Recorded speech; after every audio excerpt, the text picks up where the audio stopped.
के 4 fighter jets जो पिछली रात, जी हाँ, 29 और 30 की दरमियानी रात पाकिस्तान पर हमला करने के लिए पाकिस्तान की सरहद तक आए। आगे से एयरफोर्स ने उन्हें डिटेक्ट किया, जिसकी वजह से वो पाकिस्तान में दाखिल ना हो सके, ये फौजी जराए क्लेम कर रहे हैं। इस खबर के साथ साथ अगली खबर आपके सामने हमने रखनी है, जो पाकिस्तान के सो कॉल्ड फॉर्म 47 के इंफॉर्मेशन मिनिस्टर हैं। उन्होंने एक बहुत ही बेहुदा किस्म की प्रेस कॉन्फ्रेंस रात 2 बजे की। उसकी बिल्कुल ज़रूरत नहीं थी। उसकी टाइमिंग और जो उसके अंदर जिस तरीके से उन्होंने वो प्रेस कॉन्फ्रेंस की, उस पर अब लतीफ़े बन रहे हैं, हजीमत उठानी पड़ रही है। और इसके साथ साथ हमने आपके सामने रखना है कि एक तरफ कौमी यकजहती दुश्मन ने ललकारा है, तमाम पाकिस्तान को इकट्ठे होना चाहिए, पाकिस्तान तहरीक इंसाफ को भी और सबको भी, जो इस वक्त पाकिस्तान में इकट्ठा नहीं होगा वो अपने मुल्क का दुश्मन है। ये वाला मंजन, ये वाला नैरेटिव बेचा जा रहा है। क्यों मैं मंजन और नैरेटिव कह रहा हूं? क्योंकि दूसरी तरफ हमारी माओ और बहनों को धक्के मारे जा रहे हैं। कल अलीमा खानम साहबा को पुलिस के लोगों ने, मर्द पुलिस एहलकारों ने फिजिकली रोका और धक्का तक दिया। और ये सब कुछ उस पाकिस्तान में हो रहा है जिसमें एक तरफ 90% से ज़्यादा वोट लेने वाले लीडर की बहनों के साथ ये हो रहा है और दूसरी तरफ कहा जा रहा है कि कौमी यकजहती करनी है। तो ये जो कौमी यकजहती है, ये किस फूल का नाम है, ये किस परिंदे का नाम है, किस जानवर का नाम है और ये क्यों होती है, इसके ऊपर तफसीली बात करेंगे। और फिर ये भी देखेंगे कि जो हालिया जंग है, इसमें सबसे ज़्यादा हिंदुस्तान के अंदर नरेंद्र मोदी फ़ायदा उठा रहे हैं और पाकिस्तान के अंदर army chief general Asim Munir फ़ायदा उठा रहे हैं, मतलब कि उनकी इमेज बिल्डिंग हो रही है। और तीसरी तरफ ये भी बात करेंगे कि इमरान खान साहब के जेल से बाहर आने की जो एक प्लान देना था, वो प्लान अभी तक हम नहीं दे सके, उसकी वजूहत क्या है, इसके ऊपर भी बात करेंगे। कुछ और हिंदुस्तान के अंदर से भी खबरें आपके सामने रखने की कोशिश करेंगे अगर वक्त ने साथ दिया। चलते हैं पहली खबर की तरफ, जो अब पाकिस्तान के फौजी जराए, जी हाँ, सिक्योरिटी जराए अमूमी तौर पर कहा जाता है, लेकिन ये फौजी जराए से ही खबरें आती हैं। फौजी जराए अब पाकिस्तान के मीडिया को ये खबर फीड कर रहे हैं, बता रहे हैं कि जो पिछली रात गुजरी 29 और 30, मतलब मंगल और बुध की दरमियानी जो रात थी, उसमें 4 हिंदुस्तानी फाइटर जेट्स, राफेल जेट्स, उनके जो सबसे उनके पास मॉडर्न और इक्विप्ड हैं। आपको कल भी बताया था कि उनके पास मीटियोर, जो उसके ऊपर एयर टू एयर मार करने वाले उनके पास मिसाइल हैं, वो उन जहाज़ों के ऊपर हैं। पाकिस्तान के पास उसके हमपल्ला जो है वो JF-17 है। और वो जो 4 राफेल तैयारे थे, वो मकबूजा कश्मीर की जो बाउंड्री है, लाइन ऑफ कंट्रोल है, जहां से पाकिस्तान या आज़ाद कश्मीर आगे से शुरू होता है, वहां तक वो आए। एयरफोर्स ने उन्हें बर वक्त डिटेक्ट किया। ये पाकिस्तान के फौजी जराए और सिक्योरिटी जराए इसका क्लेम कर रहे हैं। और जब उन्होंने देखा कि आगे एयरफोर्स जो अलर्ट है और वो डिटेक्ट कर चुकी है, तो वहीं से वो वापस लौट गए, पाकिस्तान के अंदर दाखिल नहीं हुए। अब उन्होंने आना था या नहीं आना था, इसके बारे में हतमी तो नहीं कहा जा सकता, लेकिन जाहिर है अगर वो 4 तैयारे यहाँ तक पहुँचते हैं तो कोई ना कोई मकसद तो होगा। और अगर डिटेक्शन हुई, शायद इस वजह से वापस गए। ये भी कहना गलत नहीं होगा कि शायद वो एक ऐसा माहौल बनाना चाह रहे हों कि वो वहाँ पर सिर्फ फ़ज़ा में उड़ के वापस जाना चाहते हों। सिर्फ पाकिस्तान को एक जो नफसियाती तौर पर आप अपने हरीफ को ये बताते हैं कि हम हमला करने वाले हैं, करने वाले हैं, करने वाले हैं, उस पाकिस्तान को पोजीशन के अंदर ना रखना हो। ये भी हो सकता है, मेरा तज्जिया है। लेकिन जो खबर थी जो इस वक्त पाकिस्तान के टीवी चैनल्स को दी गई है, वो मैंने आपके सामने रखी है। अब चलते हैं इससे अगली खबर की तरफ। ज़रा मुख्तसर रखूंगा क्योंकि खबरें ज़्यादा होती हैं। मेरा दिल यह है कि ज़्यादा खबरें आपके साथ शेयर हो जाएं, तो मुख्तसर रखूंगा और अगली खबर की तरफ चलते हैं। हमारे वो जो छुआरे जैसे, माजरत ये कहने पर, लेकिन वो हरकतें उनकी ऐसी हैं। उनका नाम मैंने डंटोनक रखा था, लेकिन अब तो वो डंटोनक के अंदर भी छुआरा है, जिस तरह की उन्होंने कल हरकत कर डाली है। रात के 2 बजे उन्होंने एक रटी हुई टेलीप्रॉम्प्टर के ऊपर प्रेस कॉन्फ्रेंस की। मैंने एक ट्वीट भी किया था, उसमें ऐसे ऐसे अंग्रेजी के लफ्ज़ लिखे गए जो उस बेचारे से पढ़े नहीं जा सकते थे। अब पता नहीं ये चैट GPT से बनाई ये तकरीर या किसी ने फॉरेन ऑफिस से लिख के दी, लेकिन उस बेचारे की कैपेसिटी और उनकी जो अकली औकात थी, वैसे औकात नहीं मैं कह रहा, लेकिन जो इल्मी और अकली औकात थी, उससे वो ऊपर का सब कुछ था जो लिखा हुआ था। उनको समझ नहीं आ रही थी उन्हें प्रोनाउंस कैसे करना है, कहाँ पर बॉडी लैंग्वेज आपकी क्या होनी चाहिए, आपका एक्सप्रेशन क्या होना चाहिए, और क्या पाकिस्तान को ये ऐलान रात के 2 बजे करना भी चाहिए था कि नहीं। मतलब इस ऐलान की को समझ नहीं आई कि रात के 2 बजे पाकिस्तान का so called information minister television पर आता है और कहता है कि हमारे पास मुसद्दका इतलात हैं कि इंडिया ने अगले 36 से 48 घंटे के अंदर अंदर, नहीं 24 से 36 घंटे के अंदर अंदर हम पर हमला कर देना है। तो भाई ये कहने की क्या जरूरत है? आप सिर्फ एक ट्वीट कर दें ज़्यादा से ज़्यादा, और वो भी मिनिस्टर को ना करने दें, किसी और जर्नलिस्ट से ये करवा दें। कई और 100 तरीके होते हैं, पाकिस्तान की जो सरकारी न्यूज़ एजेंसी है उससे ये काम करवा दें। इससे आप वीक लगे हैं। इट लुक्स लाइक जैसे कि आप परेशान हैं, आपको कोई परेशानी हो रही है कि इंडिया ने हमला कर देना। आप ज़रा तगड़े रहें, दबंग तरीके के साथ आप एक्ट करें। जब वो करेंगे तो फिर देखा जाएगा, पूरी कौम लड़ेगी जब ज़रूरत पड़ेगी इंशाल्लाह। तो पूरी कौम जो भी कर सकती हुई अपनी कैपेसिटी के अंदर करेगी। ये समझ नहीं आई रात के 2 बजे आपको ये प्रेस कॉन्फ्रेंस करने की, और फिर इस कदर बेहुदा किस्म की वो प्रेस कॉन्फ्रेंस। एक ऐसा शख्स जिसको पता नहीं है, सही लाइक इट्स वो कहते हैं ना, कुछ आप एयर कंडीशन को आम जहां पंखा चलता है आप वहां उसका स्विच लगा दें तो सब कुछ उड़ जाता है। हाई वोल्टेज जो काम होता है उसके लिए सप्लाई भी और आगे जो इक्विपमेंट होता है वो भी हाई वोल्टेज होता है। ये बेचारा लाइट वेट लाइट वोल्टेज ये 2013 से 2018 तक ये एक ग्रेड 16 या 17 पर एडहॉक पर कॉन्ट्रैक्चुअल मुलाजम था शहबाज शरीफ साहब के साथ। और मुझे उस वक्त के बहुत सारे MPAs उनमें से कुछ बाद में तहरीक इंसाफ के साथ शामिल हो गए थे, वो मुझे बताया करते थे कि ये फोटो कॉपीज और दूसरे, मैं कोई उन्हें उनकी तौहीन नहीं कर रहा, आप तरक्की करके ऊपर आते हैं, लेकिन ये तरक्की करके थोड़े आए हैं। जिस तरह की इन्होंने खिदमात पेश की हैं चौधरी निजामुद्दीन को और दूसरे लोगों को, जिसकी वजह से इन्हें ये पोजीशंस मिली हैं, वो आप सबके सामने है। तो ये बेचारा वो कैपेसिटी नहीं है। अब आपको कुछ एक छोटा सा टुकड़ा आपको सुनवा देते हैं, जरा सुनिएगा इस बेचारे की हालत। होंठ उसके खुश्क हुए हुए हैं, आप उसकी शक्ल वैसे ही मेरी तरह उसके 12 बजे होते हैं बेचारे के अंदर, वैसे ही कोई रोब दबदबा नहीं है, पर्सनैलिटी के अंदर उसके वो इम्पैक्ट नहीं है कि जो एक शायद फॉरेन सेक्रेटरी के अंदर होता है या किसी ट्रेंड डिप्लोमेट के अंदर होता है कि प्रेशर के अंदर आकर बात कैसे करनी है। जाहिर है जंग का एक प्रेशर होता है, कोई गधा होगा जो कहेगा कि नहीं होगा। और इस बेचारे को इतनी मुश्किल अंग्रेजी आपने लिख के सामने टेलीप्रॉम्प्टर पर रख दी, उसके लिए सबसे बड़ा अजाब तो यही होगा कि अब मैं इसको पढ़ूं कैसे। वो तो पड़ गया मुसीबत में, जंग तो उसके लिए बॉर्डर पर लगनी बाद में, उसकी जंग तो सामने टेलीप्रॉम्प्टर पर लग गई। तो अब उसको कोई समझ नहीं मैंने क्या कहना है। वो बिल्कुल ऐसे स्टिफ बैठा हुआ है, ऐसे बैठा हुआ है कुक्कड़ की तरह, बिल्कुल ऐसे बैठा और पढ़ रहा है कार्टून की तरह, पढ़ी जा रहा है, ना वो आंखें झपक रहा है, ना उसका कोई फेशियल एक्सप्रेशन चेंज हो रहा है, ना वो किसी चीज के ऊपर स्ट्रेस दे रहा है, ना रुक रहा है, ना तवक्कुफ कर रहा है, कुछ नहीं, उसको कुछ पता नहीं, वो बेचारा ऐसे बैठ के पढ़ रहा है। ये जरा देखिएगा, टुकड़ा देखिएगा। Pakistan has credible intelligence that India intends carrying out military action against Pakistan in the next 24 to 36 hours. Indian self-assumed hubristic role of judge, jury, and executioner in the region is reckless and vehemently rejected. Pakistan has been the victim of terrorism itself and truly understands the pain of this scourge. We have always condemned. देख लिया आपने, मैंने छोटा टुकड़ा आपको दिखाया, उसको कोई समझ नहीं ये अल्फाज क्या लिखे हुए, इनके मतलब क्या है, कहाँ रुकना है, कहाँ मैंने बात करनी, कहाँ स्ट्रेस देनी, क्या मैंने बताना है। इससे बेहतर था कि आप आमना बलोच जो पाकिस्तान की एक सीजन्ड डिप्लोमेट हैं, पाकिस्तान की इस टाइम फॉरेन सेक्रेटरी हैं, जैसे आपने देखा था हिंदुस्तान के फॉरेन सेक्रेटरी ने बैठ के, दो लोग थे उनके साथ, एक लेफ्ट एक राइट पे, एक नपी तुली बात की थी। आप उनसे नपी तुली बात करवाएं और वो भी सुबह करवाएं। रात 2 बजे आपको ऐलान करने की क्या सूझी, क्या उससे जंग बंद हो जानी है, या हिंदुस्तान ने हमला करने से काम खत्म हो जाना है, या हमारी जो फौज है, हमारी एयरफोर्स है, हमारे दूसरे लोग हैं, उन्होंने, मेरा मतलब है कि उन्होंने ये इसकी डंटोनक की प्रेस कॉन्फ्रेंस देखकर उन्होंने अलर्ट होना है। वो तो वैसे ही अलर्ट होंगे।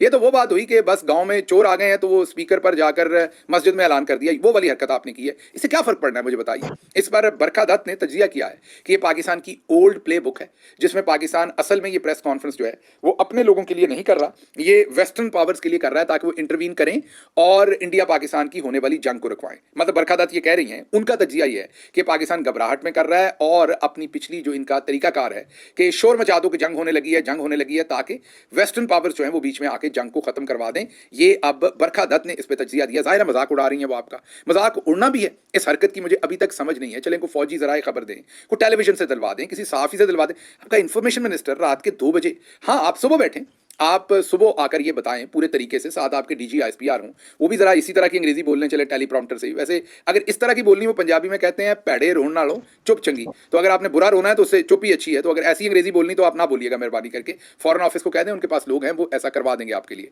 लेकिन बहरहाल सुबह आपके आके आप यही खबर देते कि 29 और 30 की रात को ऐसे 4 तैयारे आए, हमने उनको फाइटर जेट्स आए राफेल, हमने उन्हें लॉक किया या डिटेक्ट किया, वो वापस चले गए। लग रहा है हमें कि जंग शुरू होने वाली है, लेकिन पाकिस्तान अलर्ट है। इस तरह की बात करें बंदे के पुत्र बन के, सीधी आंखों में आंखें डाल के। आप अपनी बॉडी लैंग्वेज तो ठीक रखें, जंग जब लगेगी देखेंगे, फिर जीते हैं हारते हैं क्या होता है, सब कुछ ही होता है जंगों में। आप तो पहले लेट गए, हमें पता है आपके पल्ले कुछ नहीं है। लेकिन मतलब ये जो फॉर्म 47 वाले मैं इनकी बात कर रहा हूं कि ना इनको वोट मिले हुए हैं ना इनके पल्ले कुछ है, ये बेचारे नहीं ये प्रेशर ले सकते, हाई वोल्टेज गेम नहीं खेल सकते ये। लेकिन चले, आपको अब इमरान खान तो नहीं मिलेगा दूसरा, लेकिन फिर भी इनको कुछ ना कुछ कलफ शलफ लगा के सीधा सुधा करके ये जोकरों वाले काम तो ना इनसे करवाएं। बहरहाल जगहसाई हुई इससे, जो कुछ भी हुआ नालायकी थी एक्सट्रीम, आपका ये पूरा डिसीजन ही गलत था। ये इस वक्त प्रेस कॉन्फ्रेंस नहीं करवानी चाहिए थी। अच्छा जी आगे चलते हैं। फिर मैंने आपको कुछ पाकिस्तान के टेलीविजन चैनल से इस टाइम कुछ ख्वाहिश हो रही इस वक्त जब मैं ये रिकॉर्डिंग कर रहा हूँ, वो भी आपको बताता हूँ। लेकिन आगे आपके सामने जो खबर रखनी है वो है कि आजकल कौमी यकजहती की बात की जा रही है। आप देख रहे होंगे कि पिछले चंद दिन से एक ही बात हो रही है कि इस टाइम सारे इख्तलाफात भुला दें आप जो हो गया छूट गया, उसको छोड़ दें। इस वक्त मुल्क पर मुश्किल वक्त है, सारे इकट्ठे हो जाएं और एक ऐसा माहौल बनाया हुआ है कि जो कोई अपने अपने दुख की, अपनी तकलीफ की बात करे, उसे कहते हैं आप मुल्क दुश्मन है। आप इस वक्त भी अपनी 1.5 इंच की मस्जिद बना रहे हैं, आप इस वक्त भी इकट्ठे नहीं हो रहे, आप देख नहीं रहे मुल्क के ऊपर जंग के बादल मंडला रहे हैं। ठीक हो गया, एक तरफ ये माहौल है, दूसरी तरफ ऐसे ऐसे बेशर्म है कि इनको शर्म नहीं आ रही कि दूसरी तरफ क्या कर रहे हैं। इमरान खान की 3 बहनें, ये आज चौथी 5वीं दफा इस कदर शदीद गर्मी में वो जेल में अपने भाई से मिलने आई हैं। वो सियासत नहीं करती, उनमें से कोई सियासत में नहीं है, वो जेल में अपने भाई से मिलने आई हैं। जी हाँ, उसी पाकिस्तान और उसी कौमी यकजहती की वहां भी रिक्वायरमेंट है। आज उनको कौमी यकजहती ये दी गई है कि उनको धक्के मारे गए हैं वहां पर। मेल पुलिस जो एहलकार है, उन्होंने एसएचओ एक वहां पर था, उसने धक्के मारे हैं। मैं आपको ये बता सकता हूं कि तमाम लोगों के नाम लिखे जा रहे हैं। उतनी बदतमीजी कीजिए जितनी कल आपसे बर्दाश्त हो लेनी है। ऐसे तमाम लोगों का एहतसाब होगा जो अपनी लाइन क्रॉस कर रहे हैं। ये आप जिनके सर पर कर रहे हैं, उन्होंने कल को हमारे पीछे खड़े होना है। मैं आपको बता रहा हूं, जब वक्त बदल गया तो इन्होंने आपको प्रोटेक्ट नहीं करना। ये कभी किसी को प्रोटेक्ट नहीं करते, ये आपको भी नहीं करेंगे। और कई तो रिटायर्ड होकर जा चुके होंगे, जो बैठे होंगे वो भी आपको प्रोटेक्ट नहीं करेंगे। उस वक्त अपने आप को प्रोटेक्ट करेंगे अगर हालात बदल गए। अभी तो हमारे हालात बुरे चल रहे हैं, चलें, चलने दें जितनी देर चलते हैं। अच्छे नहीं रहे तो बुरे भी नहीं रहेंगे, लेकिन कौमी यकजहती की रिक्वायरमेंट है और बार बार कहा जा रहा है कि कौमी यकजहती करें, मुल्क को कौमी यकजहती की जरूरत है। तो ये यकजहती है जो आप कर रहे हैं। हमारी बहनों और माओं के साथ आप ये सलूक करें और फिर आप कहते हैं कि यकजहती करें। कैसे होगी ये यकजहती? यकजहती ऐसे होती है कि आप किसी को ह्यूमिलिएट करें। रियासत है क्या? रियासत क्या दरियाओं का, जमीन का, पुलों का, नहरों का, सड़कों का नाम है? वो तो हर जगह पर होती है। रियासत एक कॉन्ट्रैक्ट होता है जिसमें आपको सिक्योरिटी मिलती है, आपकी सेल्फ रिस्पेक्ट, आपके कानूनी हकूक जो हैं उनका तहफ़्फ़ुज़ रियासत आपको देती है। जो रियासत आपके कानूनी हकूक को ही डाका डालने पर शुरू हो जाए, जो रियासत ही आपके खिलाफ खड़ी हो जाए, फिर उस रियासत के अंदर कौन सी कौमी यकजहती आएगी? तो शर्म आनी चाहिए उन लोगों को जो वन साइडेड कौमी यकजहती मांगते हैं और दूसरी साइड को शर्म नहीं दिलाते कि वो किस लेवल तक पहुंच गए। क्या हो जाएगा अगर बहनें मिल लेंगी? शर्म नहीं आती आपको? मुल्क का साबिक वज़ीर आज़म है, 2/3 मेजॉरिटी से जीता हुआ है और आप इतने खुदा बन गए, फ़िरौन बन गए कि आप उनकी बहनों के साथ ये सलूक कर रहे हैं। आपको ज़रा शर्म नहीं आ रही, खुदा का खौफ नहीं आ रहा, और दूसरी तरफ कौमी यकजहती चाहिए आपको। बहरहाल ये तो जो कुछ होना था ये तो हुआ। इस पर दुख भी है, अफसोस भी है और रहेगा भी। और इसके साथ साथ इस बात का भी मुझे अफसोस है, इस पर किसी दिन दोबारा बात करेंगे, कि इमरान खान ने कहा था कि ईद के बाद हम एक लाए अमल दें। हम नाकाम हुए हैं अभी तक, उसमें मैं भी शामिल हूँ, मैं भी जिम्मेदारी लेता हूँ क्योंकि मैं भी लीडरशिप में हूँ। हम सब नाकाम हुए हैं, जिस पर जाहिर है हमें शर्मिंदगी है, लेकिन कोई ना कोई लाए अमल जाहिर है जो लीडरशिप बैठी है उनको देना चाहिए। और अगर हम नहीं दे सकते तो हमें कौम को एतमाद में लेना चाहिए कि ये हमारी कमजोरी है, ये कोताही है, इसकी वजह से हम ये लाए अमल नहीं दे सकते। लेकिन इस तरीके से इमरान खान की बहनों के साथ ये सलूक हो और हम खामोश रहें, ये मुमकिन नहीं है। और मैं ये वाज़ेह पैगाम दे दूँ कि ऐसे कौमी यकजहती नहीं आनी। ऐसे अगर आप हमारे साथ ये सलूक करेंगे तो लोग पहले ही इनडिफरेंट फील कर रहे हैं। आज यकीन कीजिए, मेरी 3 बहुत ही सीनियर वकला के साथ बात हुई, बहुत ही सीनियर, 60+ उनकी एज है सबकी, जिनसे मैंने बात की। उन तमाम ने कहा कि लोग इनडिफरेंट हैं, लोगों को इस जंग से, सारे माहौल से कोई लेना देना नहीं है। पहले लोग नारे मारा करते थे, अब लोग ऐसा कुछ नहीं कर रहे क्योंकि उनके साथ जुल्म और ज्यादती हुई। वो कहते हैं हमारा काम नहीं है, जंग लड़ना हमारी अफवाज का काम है, वो लड़ें, जब हम तक आएगी हम भी साथ खड़े होंगे, लेकिन हम इसमें उस तरीके से इंथ्यूजियास्टिक होकर शामिल नहीं हो सकते। ये उन वकला ने मुझे बताया। अब देखते हैं क्या बनता है आने वाले दिनों में, लेकिन यकजहती किसी सूरत भी वन साइडेड नहीं होनी सर। अगर यकजहती चाहिए तो फिर आपको दूसरों को भी रिस्पेक्ट करनी पड़ेगी, दूसरों के लिए भी यकजहती के दरवाजे जो खोलने पड़ेंगे। कोई डील नहीं मांग रहे आपसे यकजहती के, जो हमारे जायज़ राइट्स हैं कि बहनों को भाई से मिलने दिया जाए, इमरान खान की कानून के मुताबिक मुलाकातें हों, उनके केसेस जो हैं वो खत्म हो। मैंने एक रोड मैप भी दिया है जो मैं इस वीलॉग के नीचे कमेंट्स सेक्शन के अंदर भी पेस्ट कर दूंगा और मैं स्क्रीन पर भी आपको दिखा रहा हूं। ये वो रोड मैप है जो मैंने आपके सामने रखा है कि अगर आप वाकई ही यकजहती चाहते हैं तो ये तमाम चीज़ें कीजिए। इमरान खान तक रसाई दीजिए, मुलाकातें होने दीजिए, ख़ानदान से मुलाकातें होने दीजिए, इमरान खान के पार्टी के दूसरे लोगों के तमाम केसेस ख़त्म कीजिए, अदलिया को आज़ाद कीजिए, अदलिया आज़ादाना ये सारे काम करे, केसेस को देखे। 9 मई में जो लोगों 1 लाख लोगों की ज़िंदगियाँ आपने बर्बाद की हैं, उस सब को, अपनी गलती को मानिए, जो झूठ आपने खड़ा किया था उसको मानिए, उससे पीछे जाइए और मुल्क के अंदर हकीकी जिसको 90% लोगों ने वोट किया उसका मैंडेट वापस कीजिए। फिर कौमी यकजहती आनी है, ऐसे नहीं आनी। ऐसे आप जज्बाती करके कौमी यकजहती नहीं ला सकते कि मतलब मीठा मीठा, हप हप, कड़वा कड़वा, थू थू। इस यकजहती में भी आप अपना उल्लू सीधा कर रहे हैं, आप अपने लिए चीजें सीधी कर रहे हैं यकजहती के नाम पर, और दूसरी तरफ दूसरे को दीवार के साथ लगाए जा रहे हैं। इस तरीके से यकजहती नहीं होगी। यकजहती होनी चाहिए, हम भी कहते हैं होनी चाहिए और हम आपको बार बार कह रहे हैं, लेकिन ये जो आप काम कर रहे हैं ये दुरुस्त आप नहीं कर रहे, इस पर आपको सोचना चाहिए। और जाहिर है कौम सब कुछ देख रही है और उनको नजर आ रहा है कि कौन क्या कर रहा है। अगली खबर ये है कि इस वक्त जब मैं ये व्लॉग रिकॉर्ड कर रहा था तो इससे पहले मुझे पाकिस्तानी टीवी चैनल से ये पता चला कि अब पाकिस्तानी टीवी चैनल्स को ये कहा जा रहा है कि बयानिए में हम पीछे हैं, आप लोग खुलकर इस सारे मामले के ऊपर बात क्यों नहीं कर रहे जैसे इंडियन चैनल्स कर रहे हैं। तो उन जो टीवी चैनल्स हैं उन्होंने आगे से कहा तो नहीं, क्योंकि लोगों को डर लगता है कि उठा के मारेंगे, लेकिन जिनसे मेरी बात हुई उन्होंने ये बताया कि इन्होंने हमें इतना डराया हुआ है दिफाई तज्जिया निगार इनकी मर्जी के बगैर हम ले नहीं सकते। इन्होंने हमें इतना डराया हुआ है कि हम तो अब इस मौजू पे बात ही नहीं करते। और इन्होंने हमें 4 दिन पहले कहा था कि जो हम कहेंगे आपने सिर्फ वो चलाना है। तो जो ये कहते रहे हम चलाते रहे, लेकिन जाहिर है इंफॉर्मेशन की जो दुनिया होती है, कम्युनिकेशन की दुनिया एक साइंस है। वो टीवी चैनल्स और सहाफ़ी ही बेहतर चला सकते थे, लेकिन उसके लिए आपको उन्हें आज़ादी देनी पड़नी है। अगर आपको किसी से अच्छी शायरी करवानी है तो उसको लिखने की आज़ादी देनी पड़नी है। आप उसके ऊपर बंदूक रख के उससे अच्छी शायरी नहीं लिखवा सकते। ऐसे ही नैरेटिव बिल्डिंग भी एक साइंस है। उसके लिए आपको इन चैनल्स को पनपने देना पड़ना है। आपको इनके ख्यालात, एक्सप्रेशंस को आज़ादी देनी है। आपको लोगों को खुल के काम करने की आज़ादी देनी पड़नी है। लेकिन बहरहाल अब ये ख्वाहिश जागी है कि आप भी चलाएं खबरें, जैसे हिंदुस्तान का टीवी चला रहा है। अब देखते हैं टेलीविजन बेचारे क्या करते हैं, क्योंकि उनकी आज़ादी तो मुकम्मल सल्ब की हुई है। अक़वाम मुत्तहिदा दरमियान में आया है। एक तरफ शहबाज शरीफ की सेक्रेटरी जनरल से बात हुई है, दूसरी तरफ जयशंकर की हुई है।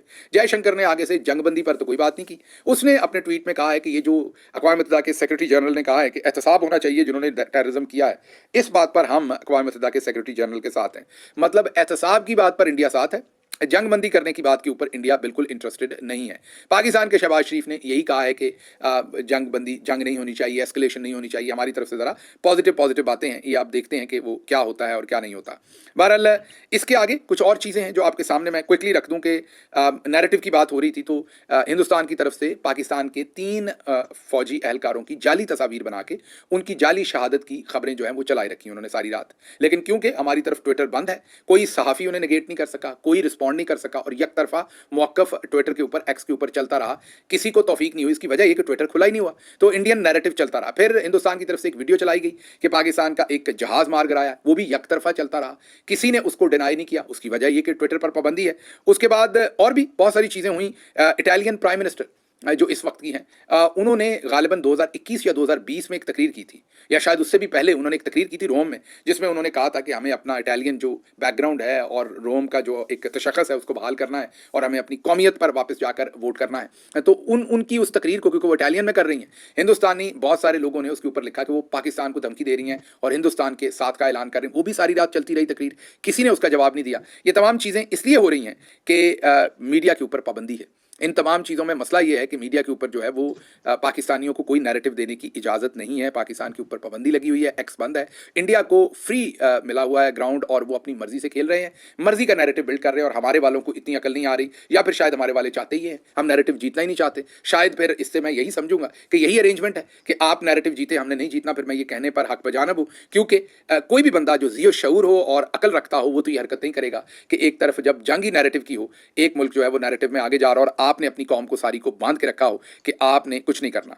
अच्छा जी, अगली खबर आपके सामने हमने रखनी, आखिरी खबर है यहाँ से, कि रफ्तार इंडिया में भी मुल्क दुश्मन करार पाई है और रफ्तार जो है वो पाकिस्तान में भी, आपको याद है कि उनके जो डायरेक्टर हैं, जो ओनर हैं, उनको गिरफ्तार किया हुआ है। और रफ्तार इंडिया में भी मुल्क दुश्मन है, पाकिस्तानी ऑनलाइन चैनल है, और पाकिस्तान में भी मुल्क दुश्मन है। सोचिए हम लोगों की, हम यहाँ भी गद्दार और बागी हैं, हम वहाँ तो होना ही होना है, उधर तो जाहिर है हम पाकिस्तानी हैं, तो हमें वो इस नज़र से तो नहीं देखेंगे। तो आप खुद गौर कर लीजिए कि रफ्तार हो या दूसरे जितने भी लोग इस टाइम स्ट्रगल कर रहे हैं सारे काम के अंदर, बहुत सारे लोगों के जो यूट्यूब चैनल्स भी बंद हो गए हैं वहाँ पर, कुछ के पार्शल उनके ऊपर पाबंदी है, कुछ के फुल उन्होंने उड़ा दिए हैं। तो आप ये रफ्तार की बेचारे की ट्रेजेडी देखें कि ये यहाँ भी मुल्क दुश्मन और वहाँ भी मुल्क दुश्मन। बहरहाल हम एक दफ़ा फिर यही कहेंगे कि होश के नाखुन लें और इन सबको जो है वो दोबारा से खोलिए, ताकि ये लोग आपका नहीं तो कम से कम पाकिस्तान का बयानिया दे सकें।